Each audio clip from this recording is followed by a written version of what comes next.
Hey listeners, how are you? We are finally back. Episode 20 of Push2 Plat Level Cap. Look, I almost forgot the name for a second. Crazy, isn't it? I hope you've been well. I hope you've been smashing that cap. I hope the trophies and achievements have been flying. How are you today, Joe? What's been going on? We're doing good, CJ. We're just tired. Yes, well, look, big congratulations. You finished The Last of Us 2. We were actually just talking about it briefly then, but would you like to just share a couple of your thoughts, perhaps, on the game? Yeah. So I did a little bit. I did the collectible run during the first playthrough. I didn't plat it yet because I kind of want to save it for a milestone plat, probably number 500. Although I am coming up on 450 now.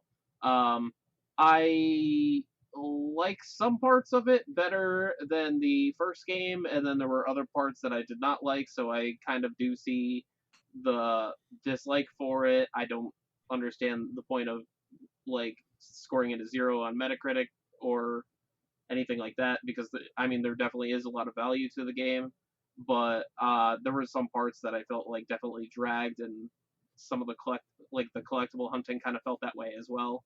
That's fair enough. I mean, we were saying just before too what an easy cleanup it will be, but overall a very easy platinum for us, Joe. So you Yes. you referenced that hopefully Ghosts will be the same. So we shall see. Hopefully, it'd be nice to get some longer games on our profile, wouldn't it? You know, it'd shock some people. I think shock us Yes. perhaps. Yes. So now you are very close to 450. What are your numbers for this week? So I'm currently level 72. It's been a slow couple of weeks with The Last of Us and some extra work at work. I'm at 447 plats. I should hopefully hit 450 tomorrow. 245th in the US and 1409th worldwide.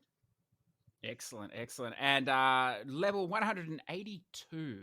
So I'm going to get to 200 yet, Joe, I think. 1,128 plats, although, again, you know, The Last of Us, it's in there somewhere. And 66th in the world, still being beaten by that aggressive Englishman. But, you know, his time is coming, Joe. They're all coming.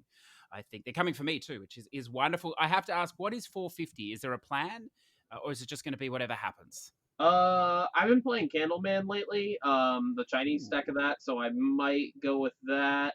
I'm also considering doing Maneater as well because I've been sitting on that for like 3 months and just haven't played it. That's a good one, and only about 15 hours too. You'd enjoy that. You'll have to consider it. Yeah, I like it. Well, look, why don't we just jump straight in today, listeners? Lots to talk about because we're a little bit late this month. We'll start off with the free game face off. Of course, all these games out and about. In fact, some of the Xbox games you'll have to move on very quickly as we're approaching the half month and the Switch in games. But let's start with the PlayStation, Joe. We've got NBA 2K 2020, Erica, and Rise of the Tomb Raider. Does anything interest you here? I downloaded all three games. Well, two of the three games. I already owned Erica. Um, Mm-hmm. Rise of the Tomb Raider, definitely, in my opinion, the best in the series. I haven't played it that much on the Xbox One, but I definitely think it's a little bit better than the original one. And I've heard that the third one is not that good at all. So that one definitely interests me, and to get all the DLC and stuff like that because it is a complete version of the game is nice. Um, Uh, I was going to ask you, so it does come with all the DLC then, does it? Or the PS Plus version? yeah, so Excellent. yeah, when because like Xbox had the exclusivity deal for that game, Mm. so they sold the base game and then they sold the season pass for I believe I want to say $30. Um, and when the PS4 version came out, it came out as a complete edition, and that was the only way to buy it. Ah, perfect. I wasn't sure because I know with the Game Pass, often all the time, I think the DLC is not included in the free game you get with the sub. You have to buy that separate. But it's wonderful to hear that it is included. So the number breakdown, listeners, if you're a crazy mofo and you're going to attack the NBA 2K 2020, you're probably not one of our listeners. But if you are, well, good luck to you. It's 300 plus hours. Of course, 10 out of 10 difficulty is probably more closer to 20 out of 10, let's be honest. 51 trophies, 10 online. There is a glitchy online trophy, but there is a workaround. Of course, you could spend thousands of your own dollars if you so wish through the microtransactions, or you could try and do it legit. But good luck. Either path is going to be tough. Erica, 9 hours, and FMV Joe, 6 playthroughs, 3 out of 10, 34 trophies, no online. Have you played Erica? You said you have it on your system. I bought it the first time it went on sale. It was something that I really wanted to play, and then I got to the point where I had to download the app on my phone, and like instead of using the controller, and just that whole setup scheme just feels really weird to me. So I only played it for like about 10 to 15 minutes, and then I kind of closed the app. Yeah. Yeah, I mean, look, you can play with the controller. I think that it's worth persevering with the app, probably, especially if you're going for the plat, because you're going to be doing, multiple playthroughs. So you're going to get used to it. It is, I mean, it's just easier if you're lazy. It's less finger movement, Joe, on the screen, Yeah. a smaller distance, I think. But yeah, look, it's a noir horror. It's an interesting game. It was funded by Sony, my understanding is, and then it dropped almost embarrassingly on the store and was buried. So it's not surprising that it would come up as a PS Plus game, but it is worthy of your time. A full FMV, probably the longest FMV I've played on the PlayStation so far. Not as long as a lot of the ones on Steam, I'm finding out, but one of the longest ones for PlayStation. And noir horror, as I said. So yeah, there's some cheesy moments or whatever in it. There's a fantastic hand in a box, Joe, which happens at the beginning, so it's not a spoiler, as Seven style. But it's worth a look. And then Rise of the Tomb Raider, as we said, 40 hours, a 4 out of 10 difficulty, 2 playthroughs. I think that's because of the difficulty settings. 66 trophies and a total of 5 DLC packs for 125 trophies. Ton of bronze trophies in those DLCs, Joe, if it interests you. I do like bronzies. So now we'll go over to the Xbox here. Some interesting picks here. WRC8, Dunk Lords through the 16th, from the 16th, Saints Row 2, and Juju through the 16th. Does anything appeal to you here, Joe? Well, I don't know how it holds up now, but I think Saints Row 2 is probably the best in the series. It is definitely on the more challenging side. Much easier in co-op, but if I remember correctly, there was a pretty fair amount of online boosting with that, which is what's holding me back from completing it as well. It has also probably been about 12 years since I played it, so might not have held up that well. So I think I'm just gonna leave the vision that I originally had in my brain. Yeah. Also, it has a German stack. Oh, here you go. Do you own that as well? I'm assuming. I do. I love it. I love it. So, Saints Row 2, I didn't realize it was going to be this long, although maybe with the boosting it becomes shorter, as you were saying. 200 plus hours, 8 out of 10, difficulty 50 achievements, 2 missables, 13 online achievements. There are 2 DLC packs for this, Ultra Exposed and Corporate Warfare, with 250 gamer score each. Now, I don't know, Joe, do these games normally come with the DLC on the games with gold? Or is it like This one, no. Depends on which version it is. I don't believe Saints Row 2 got a Game of the Year edition or anything like that. Because okay, I want to say this came out in 2010. Okay, yeah, 2008 feels like that. Oh wow, okay, maybe. I don't know. I don't know off the top of my head. I know I have the collector's edition. It's got a cool like blinged out money clip. Very, very cool. Very cool. Now, this next one is interesting, Joe. I mean, we wouldn't see this on the PlayStation side because Sony's not going to give away a game that's just releasing on their service, but Microsoft are doing it all the time, this time with the games with gold. This Dunk Lords, 15 achievements, 1,000 gamer score. It is a new game release that will release on the 16th. I don't know if you know anything about this, Joe. It's like a crazy arcade basketball game with sort of animal characters and robot characters. It also has a story mode. So this looks actually kind of interesting. Yeah, I haven't looked that much into it, but I'm always about like arcade sports games because I usually find some pretty good fun in them, especially if they can be quick. Yeah, well, I think that could be the pick of the month. I'm very interested in that one. Then we've got WRC8. So this is a sim. I mean, it's still arcadey, but I suppose it's moving closer to the sim. It's not a set of cause a sim, but it's moving in that direction. There are no guides for this game, so I estimate roughly 50 hours. It could be a lot longer than that. The advantage of WRC 8 over 6 and 7 is that they really softened the grind. I mean, there were 5,000 kilometers in a specific mode. Now it's just 2,000 kilometers across any mode. So it's a much fairer trophy. I believe they've also removed the accomplishment trophy, and with that, it required doing a lot of tasks. Some of them online, some not. You sort of got to choose. Now, with those two trophies sort of gone, it would cut the time down hugely from the 80 to 100 hours those other games took, predominantly in the grind. So if you haven't played a WRC game before, it's probably a great place to start. It's going to be harder than you think, but it's not going to be as hard as the Dirt Rally games. And the graphics in that series are really, really improving. If you've played them before, it plays exactly the same as 6 and 7, but that would not surprise you in any way. And then the last one, Joe, I'd never heard of this, Juju. Are you familiar with this game? I played it a little bit. I definitely played this one a little bit. I have it downloaded on my Xbox One. I haven't. I think I have like 150 gamer score in it or something like that. I think it was like one of those like those somewhat easy like relaxing platformers, but it was like something else came out at the time, and I kind of just like picked it up and then just kind of forgot about it.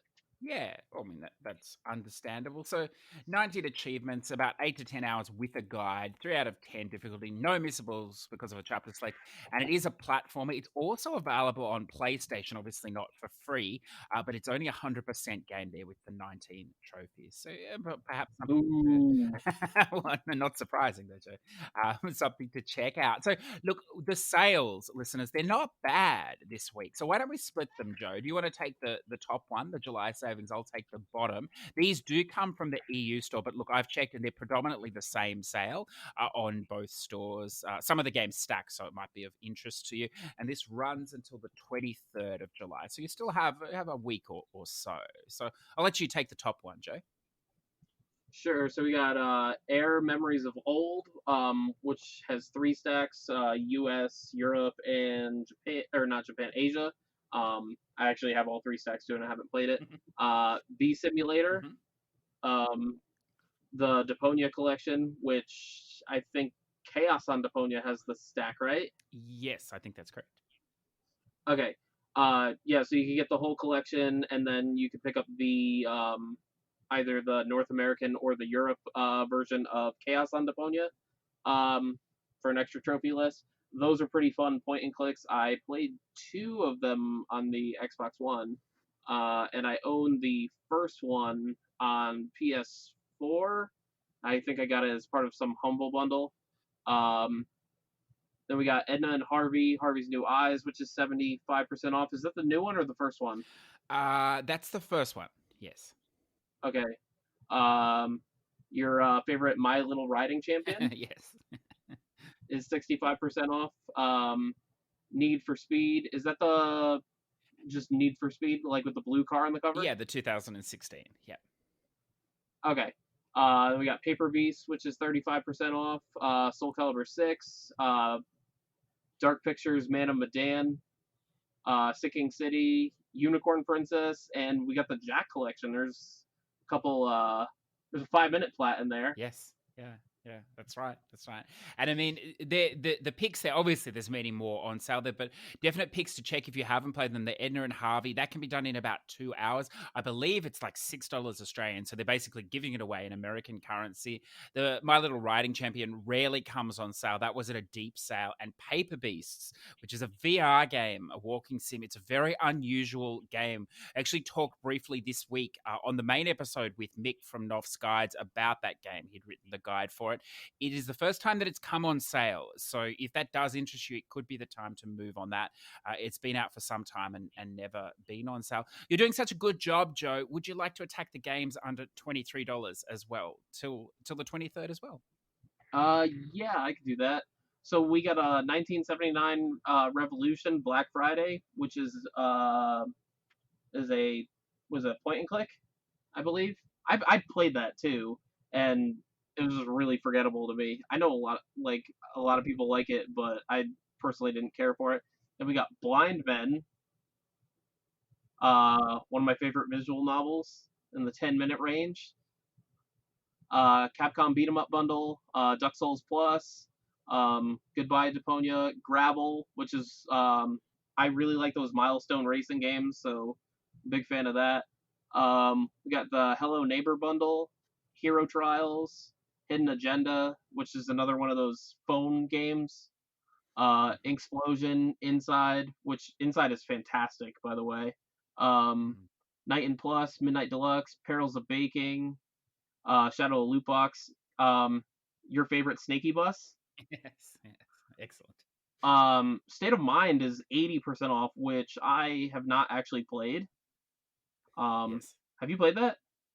I have played that. I played it without a guide, so I would need to play it again. It can be done in around, I'm going to say 4 hours if you use a save manipulate. There are a few trophies that you need to choose one answer or the other, so it would require 2 playthroughs otherwise. But you can do it. It's really good. It's an indie game, so it's a little bit lower budget. But if you go with that in mind, and I'm trying to think, it's very blocky in graphics. I want to say physics, but that's a bit of a stretch. But it's good. The story itself is really good. Yeah, it's very postmodern, I suppose, in its style. It's something I've always wanted to pick up, and like I know that Europe has like a disc version of it for like the Xbox One, and I've just Hmm. never bought it because it's always been kind of like expensive.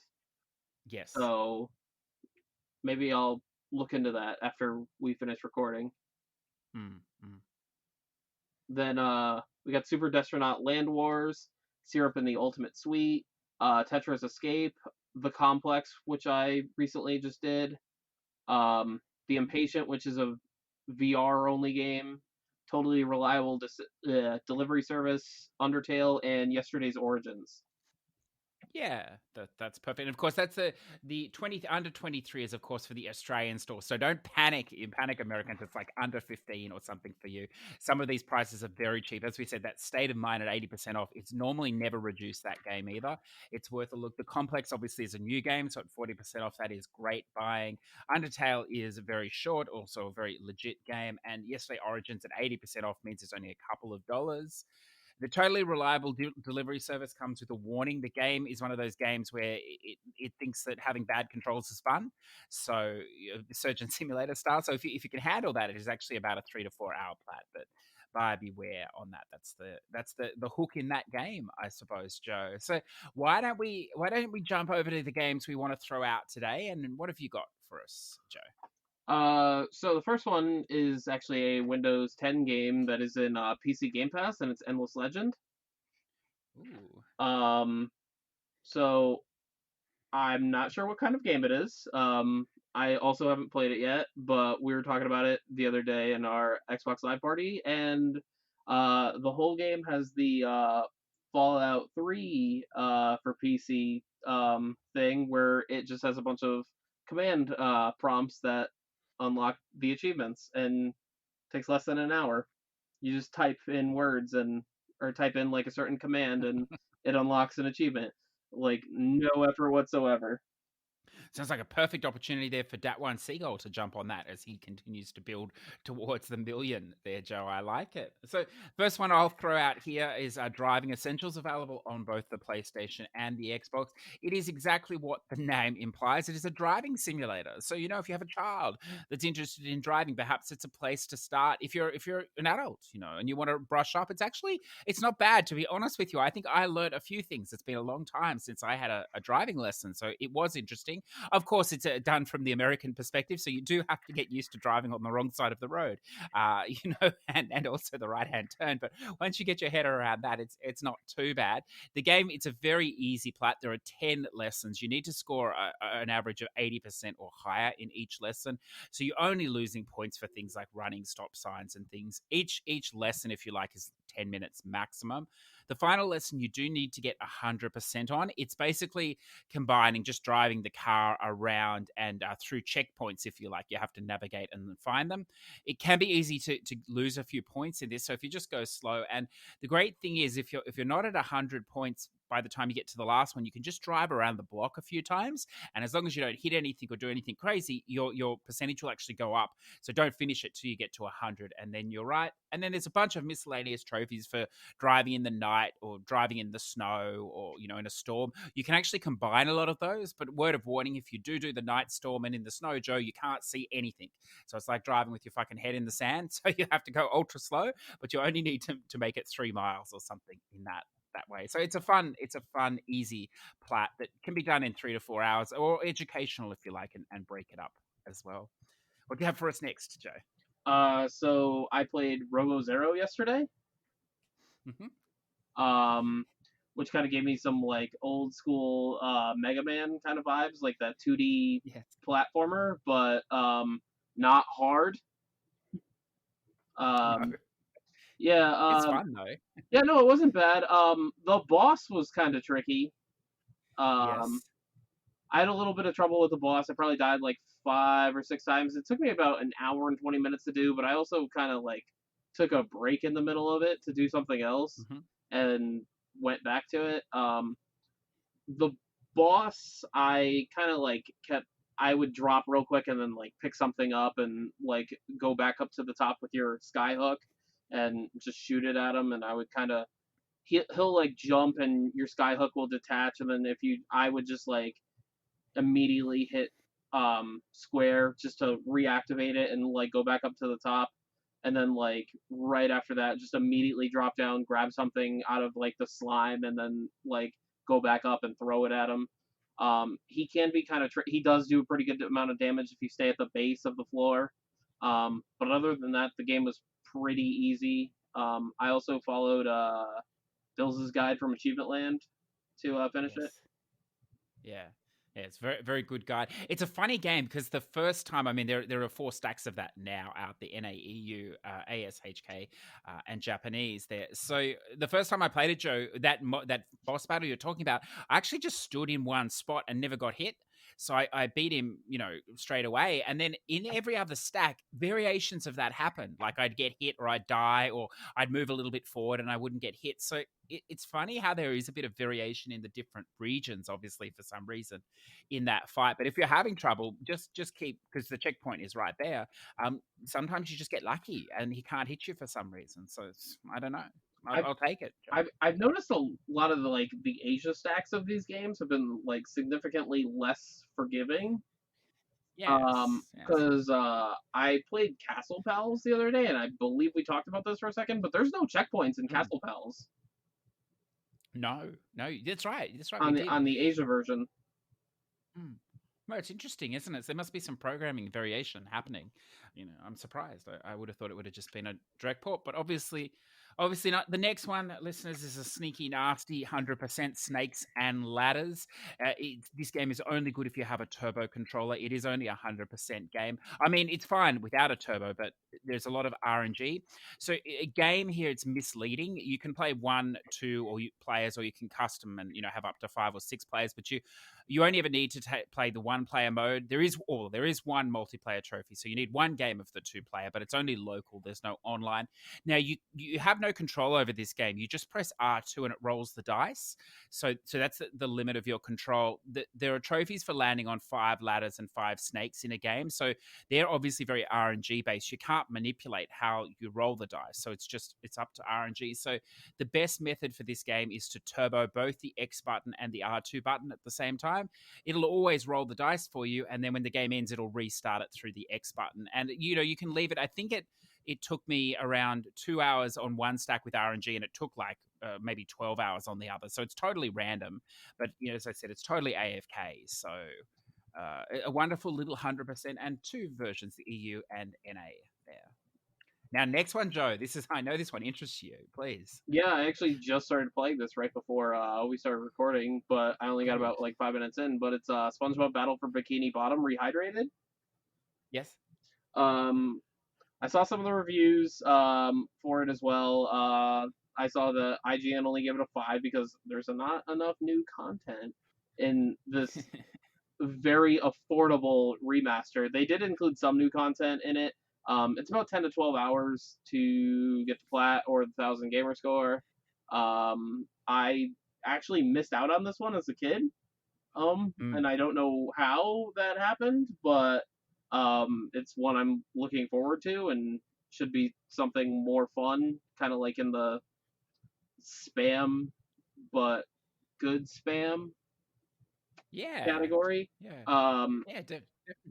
this is also a type of game that I've missed this generation because it really doesn't exist, and it's that like that kids movie spin-off or TV show spin-off kind of game like last gen had, like all those Pixar movie games, or all those Pixar movies had like games like Up and Cars and stuff like that, and this gen we didn't get so many of those, and I really enjoy stuff like this as well because Yeah. it's like it's spam, but it's bigger budget spam, so it usually works. It usually plays pretty decently too, and it's marketed towards kids, which I am a child, so That's right. That's right.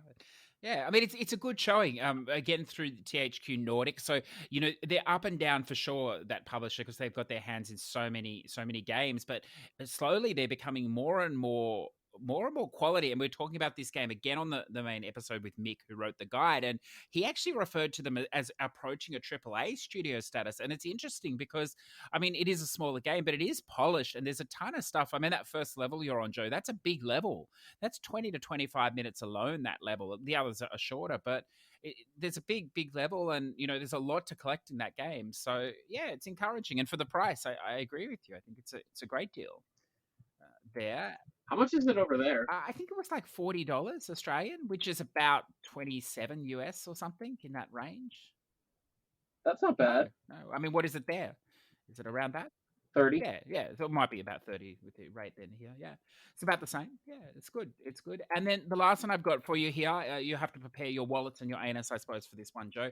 Goosebumps Dead of Night. So there's something going on with the pricing of this game on the UK store. And I understand everyone in the UK are multimillionaires, but if you're not, you can't afford this game because it's selling for some outrageous price of like £39 or something, Joe. I think it's like 37 Americans. So it's 2/3 the price or something for some reason. It's crazy. No, Crazy. no, that game is $40 here too. I know it's not cheap, but look what it is. It's about a 3-hour game, although you can play it in 1 hour with a guide. Look, but if you're going to pay that price, you probably want to play it. It's a big step up from the previous game, so it's not a point and click anymore. It's a sort of a mystery game, I suppose, if you like. It has a large amount of stealth elements. It's in 3 chapters. There's also a lot of horror elements in this, unlike actual jump scare elements too. Yes, it's a little. Well, I don't even want to say it's a little rough. It's actually, for the price, you have to tread carefully because it's not cheap. But it is a fully fledged game. But again, it's only about 3 hours without a guide, and you don't really need a guide because it does lead you into what you need to do. Most of the trophies are related to dying from certain characters, if you like. So every time a new character is introduced, if you just die straight away from them, you'll have that trophy sorted out or whatever. But as I said, it's if the price tag doesn't bother you, it's definitely worth a look, and it's a lot better than I was expecting actually, which is encouraging. So I'm looking forward. I haven't quite finished it. I'm up to the final chapter, so I'm just drawing it out a bit, I think.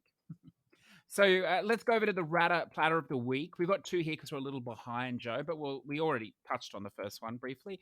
Clash Force, developed by Spicy Gyro Games. What did you think? We referred there that the Asian stack obviously didn't have the checkpoints, but other than that, what did you? Any opinion? Um, no, not really. I mean, I liked it because it was easy and stuff like Hmm. that. Um, I mean, he's left speechless, listeners. There you go. So, yeah, basically, what it is, it's a platformer. It's a split platformer, and you have 2 different characters. You alternate between each character, the lady character and the male character, with the flying helicopter head, or I suppose hat, which is kind of fun. It's very simple. You've got to beat the gold time on 5 levels, I believe, but you're going to do that naturally. It's another one of these ones you do not need to finish the game. And I think the only missables, although there is a chapter select, are the 2 gems, which, they're pretty hard to miss. So it's a nice, easy sort of 20 to 30 minute Rata Platter. And then now this next one, neither of us have played yet, Joe, I believe, the Distraint 2. developed now by Jesse Macon. Who also brought the first one to us. Was it last year? I think quite interesting. Yeah, I actually played 2 stacks of the first game this week. So I like it. I like the artistic style of it and stuff like that. It's very different, and it's definitely one of the better Ratalaika games. I haven't had a chance to play this one yet, but I am looking forward to it because I really enjoyed the first one. Yeah, yeah. I mean, the first one was quite a complete package. This one, it's the same idea. If you've played the first one, you'll know. If you don't, it is a hand-drawn 2D game. It's very dark in setting. The story is very dark as well. Look, it's worth reading because, again, a guide will help you, obviously, here with the missables, of which there are a few, but at the end of the day, it's not going to make the text part of it much quicker and the general play. So one of those games you could play and perhaps enjoy and then stack. It is going to be one of the longer ones. There are, I believe, video guides going up. But look, I've actually checked, and there's a Steam guide as well, a text guide. I think it's the only text guide at the time of recording that seems to work perfectly. So that could be an option for us, Joe, if we get to that game at some point. So wrapping us out here, Joe, what are we going to waste our money on? What are you going to waste your money on this week, sir? Um, this week we got the new Paper Mario for the Switch, and we got Ghost of Tsushima. Yes, Paper Mario, huh? Are you going to get that? Yeah, I pre-ordered it, so I would be Oh, guaranteed a copy. So, yeah. Okay, I had no idea. And then, as we said with Ghost, you'll be picking that up as well. yeah, I have the collector's edition pre-ordered. Oh, very nice. Yeah, I forget you do all that. That's wonderful, wonderful. Well, I look forward to maybe you can share it. What comes in the collector's edition? Is there any special things? I honestly couldn't even tell you, because I pre-ordered it right when it went available. Because pandemic stuff, like that's collectible, sells out really quick. So I believe there's a statue in there. Um, Probably some other stuff too, like a steelbook. I don't know. I buy stuff and spend money without even looking at what I'm getting. So Wow, there you go. Well, if you've got a pyramid scheme you're interested in starting up, or something like this, please contact Joe. He and his money are always up for something by the sound of it. So for me, seeing we're throwing out some Nintendo love, I actually picked up a couple of things. I picked up a Death Comes True. Now this is actually coming out on Steam later this week, not to console yet, although it does list PS4 as a possibility in the future. It's a FMV game of interest here. It's by the team that did Danganronpa. So it will be very interesting to see. It's also very reasonably priced for Nintendo, which is wonderful to see. I also picked up a game called The Wanderer, which is a version of the Mary Shelley's Frankenstein, an alternate version. It's a beautiful point and click style game. So I'm looking forward to jumping into that. And then, Joe, I struck gold by accident. We were out shopping the other day and it just happened to go into the game store, just accidentally, of course, listeners.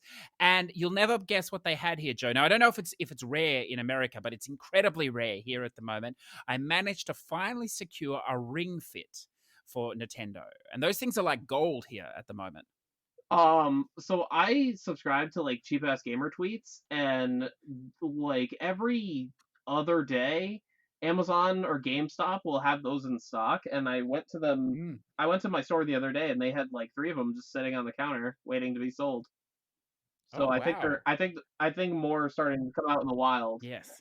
Yeah, well, I've been waiting for like 2 months to have a go, and it just haven't been able to get one. But they're back, or they're back in some places, I think. So it's wonderful.